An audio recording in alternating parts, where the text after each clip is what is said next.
Hello everyone. সকাল সকাল আমি বেরিয়ে পড়েছিলাম স্টেশনের উদ্দেশ্যে। টিকিট কেটে এখন আমরা চলে এসেছি স্টেশনে, বাগনাপাড়া স্টেশনে। না, আমি একা ছিলাম না, আমার সাথে ঠানুও ছিল। আমাদের গীতাঞ্জলি পরিবারের কাটোয়ায় একটা প্রোগ্রাম ছিল, সেজন্য আমরা কাটোয়ার উদ্দেশ্যে বেরিয়ে পড়েছি। এখন আমরা ট্রেনের অপেক্ষায়।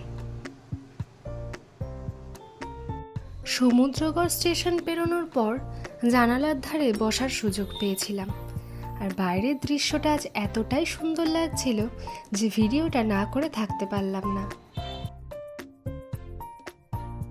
কাটোয়া স্টেশন থেকে রিক্সা করে আমরা যাচ্ছি শ্রাবন্তীর পিসির বাড়ি। ওখানেই আমরা ড্রেস আপ করব এবং তারপর আমরা যাব রবীন্দ্র ভবন। তো এই ছিল আমার আজকের ফাইনাল লুক। কেমন লাগছে তোমরা জানিও। আমাদের সবার ড্রেস আপ হয়ে যাওয়ার পর কিছুজন গাড়িতে চলে যাচ্ছে রবীন্দ্র ভবন, আর বাকি ছিলাম আমরা তিনজন বাইকে করে চলে গিয়েছিলাম রবীন্দ্র ভবন।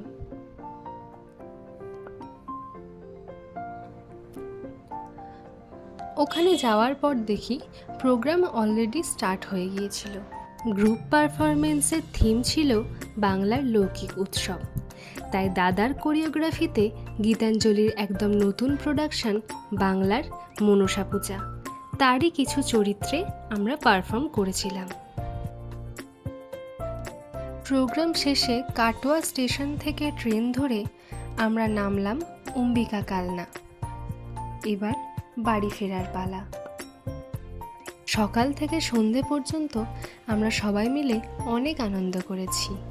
আমাদের প্রোগ্রামও যে ভীষণ ভালো হয়েছে সেটা দর্শকদের করতালি দেখেই বোঝা যাচ্ছিল। সারাদিনের অভিজ্ঞতার কথা যদি শেয়ার করি তাহলে বলবো খারাপ অভিজ্ঞতা কিছু রয়েছে, কিন্তু যতটা না খারাপ অভিজ্ঞতা রয়েছে তার চেয়ে দ্বিগুণ রয়েছে ভালো অভিজ্ঞতা, ভালো স্মৃতি। সেই ভালো অভিজ্ঞতা এবং ভালো স্মৃতিগুলোকে নিয়েই না হয় আমরা যে যার বাড়ি ফিরলাম নিজের মতো করে। আজ তাহলে এই পর্যন্তই। দেখা হচ্ছে তোমাদের সাথে পরের একটা ভ্লগে।